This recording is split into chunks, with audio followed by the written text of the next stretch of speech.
एक तरफ pressure politics का खेल, तो दूसरी तरफ आरोप प्रत्यारोप वाली सियासत।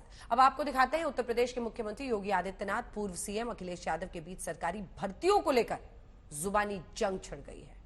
सुश्री सीमा गौतम लखनऊ, श्री मोहन गुप्ता आवंटित जनपद उन्नाव।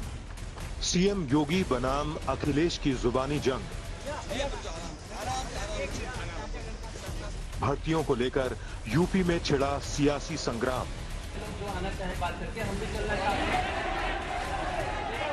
योगी के वार पर अखिलेश यादव का पलटवार।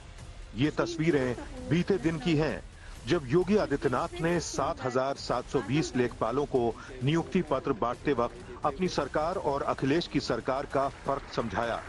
दावा यही किया कि पहले भर्तियों में धांधली होती थी, भाई भतीजावाद चलता था, अब भर्तियों में किसी तरह के भ्रष्टाचार की कोई गुंजाइश नहीं। इधर योगी ने निशाना साधा, उधर अखिलेश यादव ने बीजेपी सरकार में हो रही भर्तियों पर गंभीर आरोप लगाए। यही कहा कि झूठ बोलने की हद होती है। 2017 के पहले क्या होता था? ये जो भर्ती आधे लेखपालों के पद खाली पड़े हुए क्यों पड़े हुए थे? क्योंकि भर्ती नहीं होती थी। भर्ती की प्रक्रिया में तमाम होल थे।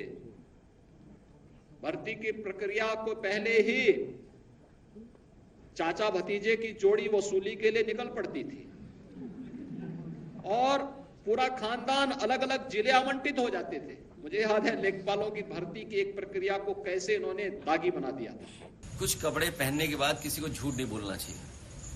हाथरस में जो वस्त्र होते हैं, कई बार वो वस्त्र इसकी भी पाबंदी लगाते हैं कि आप झूठ नहीं बोल सकते हैं, आपको सत्य ही बोलना पड़ेगा। तो कम से कम अगर वो खुद नहीं बोल सकते हैं तो उन कपड़ों का ख्याल रखें जो उन्होंने वस्त्र धारण किए हैं। और ये अपना छिपाना चाहते हैं कि हाई कोर्ट ने कॉपियां बदल दी। आपको जानकारी होगी कि कितनी कॉपियां बदली गई। और ये हर नौकरी में इन्होंने घोटाला किया। ये हर नौकरी में इसलिए घोटाला करते हैं क्योंकि इनके अपने लोग कैसे एडजस्ट हो जाए। योगी आदित्यनाथ ने सरकारी नौकरियों में चाचा भतीजे यानी शिवपाल और अखिलेश की जोड़ी पर तमाम आरोप लगाए। भूतपूर्व मुख्यमंत्री अखिलेश यादव को खुला चैलेंज दिया। बस फिर क्या था, भर्ती पर सियासी लड़ाई आरक्षण तक आ गई। एक ये प्रक्रिया है, इस 7,720 लेखपालों की पद प्रदेश के अंदर भरे गए और मैं कह सकता हूं, एक भी व्यक्ति ये नहीं कह सकता कि अभियाचन से लेकर के नियुक्ति पत्र वितरण की इस पूरी प्रक्रिया में चयन की प्रक्रिया हो या उनको नियुक्ति पत्र देकर के जिला आवंटित करने तक किसी को सिफारिश कराने की आवश्यकता नहीं पड़ी, किसी को यह कहने की आवश्यकता नहीं पड़ी साथ हमारी तैनाती हो जाए, क्योंकि उसे मालूम है, उसे विश्वास है और युवाओं का विश्वास हमारी सबसे बड़ी पूंजी है। क्या वजह है कि सफई मेडिकल कॉलेज, उसमें कुछ एक ही कोचिंग की इतने बड़े पैमाने पे बच्चों को नौकरी कैसे मिल गई? न केवल सफई मेडिकल कॉलेज यूनिवर्सिटी में बल्कि लखनऊ में, पीजीआई में। ये इसलिए हो रहा है क्योंकि आरक्षण नहीं देना चाहते। ये जानते हैं कि आरक्षण देना पड़ेगा तो पिछड़े दलित तो पीड़ित परिवार को नौकरी मिल जाएगी।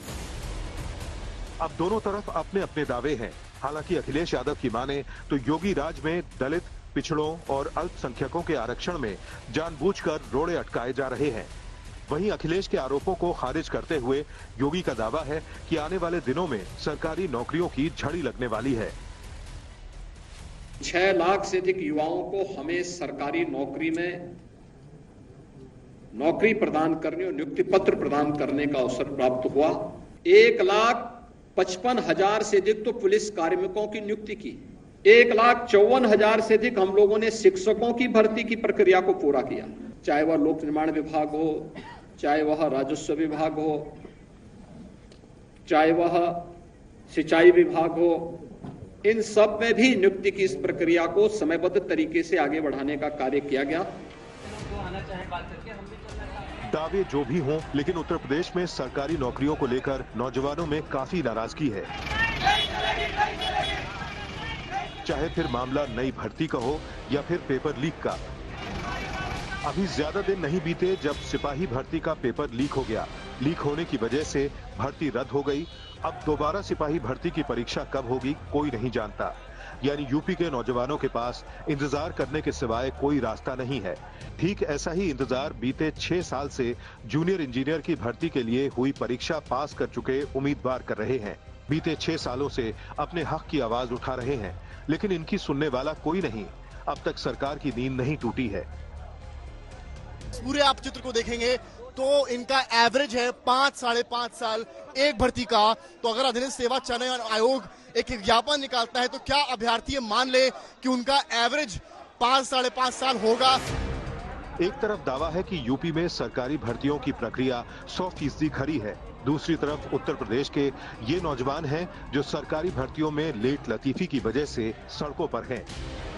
सवाल यही है कि अगर यूपी में सब कुछ ठीक है, भर्तियों में कोई गड़बड़ झाला नहीं है, तो देश का भविष्य अपने हक की लड़ाई लड़ने के लिए सड़कों पर उतरने के लिए मजबूर क्यों है?